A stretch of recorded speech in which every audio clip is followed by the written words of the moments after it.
Thank you, Ron. What we anticipate doing is, well, actually, our interim staff is working with the county planning staff. And the county planning staff has been very active already, going through all the cases within Wildemar. The county has never looked at Wildemar by itself. If you look at the general plan, we're part of a larger area. So what they've had to do is separate out all active cases within the boundaries of Wildemar. And I know they've been working on that already. Then what we'll do is, what they'll continue to do is delineate the status of all those cases and work with our interim staff. And then we have a transition subcommittee that's comprised of Bob Cashman and myself. This is one of the things we'll be looking at.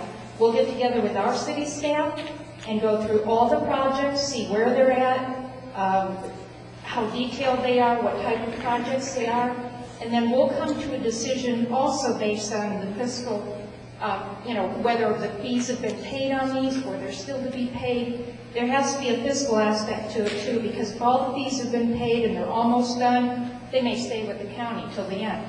If they're newly submitted projects, or they're very large projects that we want to make policy decisions on, we'll probably pull them right into the city. Our feeling is we'd like to take over planning as quickly as we can.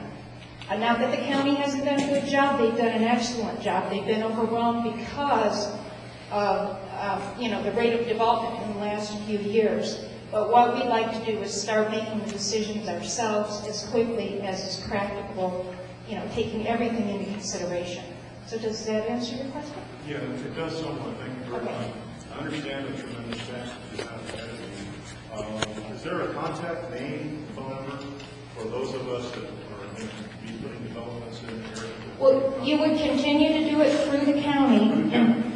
Yes, until, if you come to the city council meetings or check the agendas of the city council meetings, you'll get further information on this as we move along. But at least through the end of June, it would continue. Let's see. There's a question on flood control, runoff. The residential property was needs to have some constructive flood control. Maybe George Johnson, even though it doesn't directly work with flood control. What's the question here? Flood control runoff through residential property which needs to have some constructive flood control. But how would that be handled? Whoever wrote that question, maybe you can help me understand the question a little better. Yes.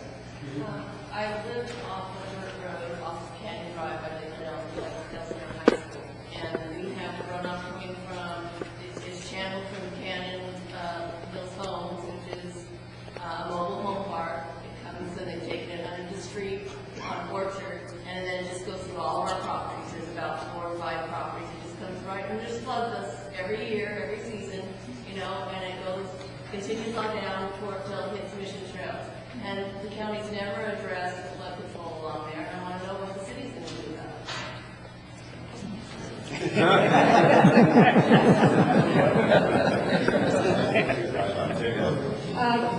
it. We already were out driving this week with Mike Kashiwagi, who's our interim public works director person.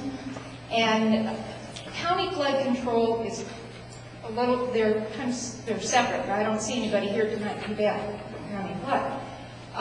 But what we did was hit many of the problem areas, and all I can say is flood's not going to come under this, we're not going to have our own city flood control. But as a city, I think we can get their attention and we can direct their attention a little better. We can be forceful with them, we can have meetings with them, we can get their attention.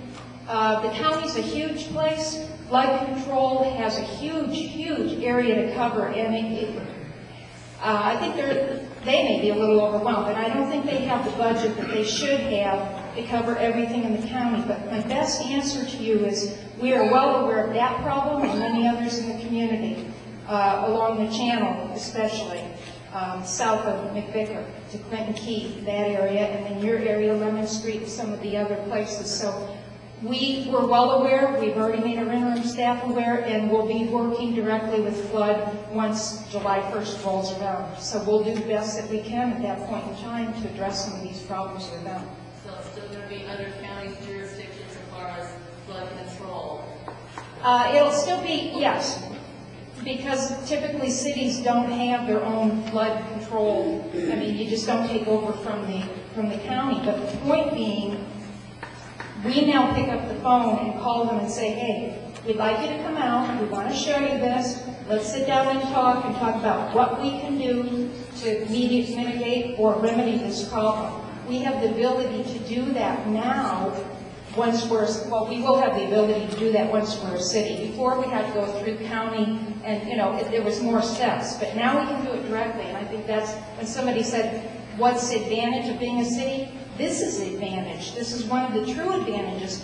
We can put the focus on these problems for everybody.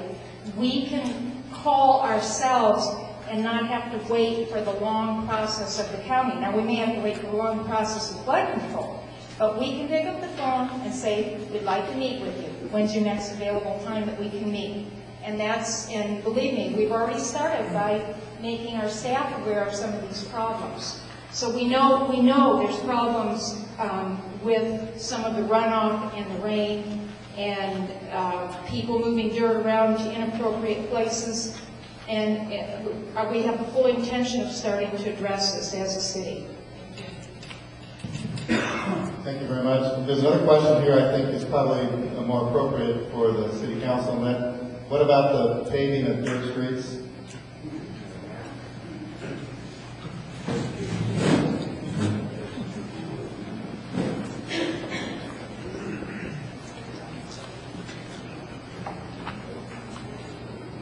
Well, we're going to have the responsibility of taking care of those streets and roads, but to pay a street costs money.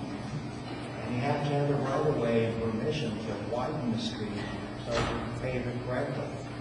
So about 1/4 of all the streets in Wilmar are dirt. I myself live off the dirt road, so I know what it's like. This is something that's going to take place slowly over time because it's going to cost a lot of money to pave these streets. City council is going to direct where the money is going to go. So if it's an important safety issue, I'm sure it's going to go there first. And then we'll get down to the other streets. Some people don't want their streets paved. I thought I'd just mention that. Because I know we're all accustomed to the fact that everybody wants to drive smoothly out of their driveway, and those that do, hey, we should pave their streets. But other people, they may have horses, or they may like the atmosphere of having a more relaxed dirt road. We've got to provide for them too. So we'll try to make the right balance, and we need to address the problem. I guess that's my answer.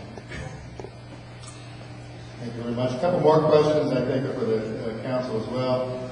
Is the city developing a plan to attract new businesses to Wilmar? And if so, what types of businesses are of interest?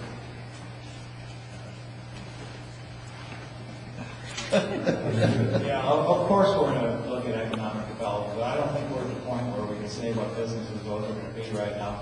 I think we probably better be a city first than July 1st and start thinking about it. We like to bring in businesses that pay a lot of money to people who live here and that are clean and economic and we'll do our best. Thank you.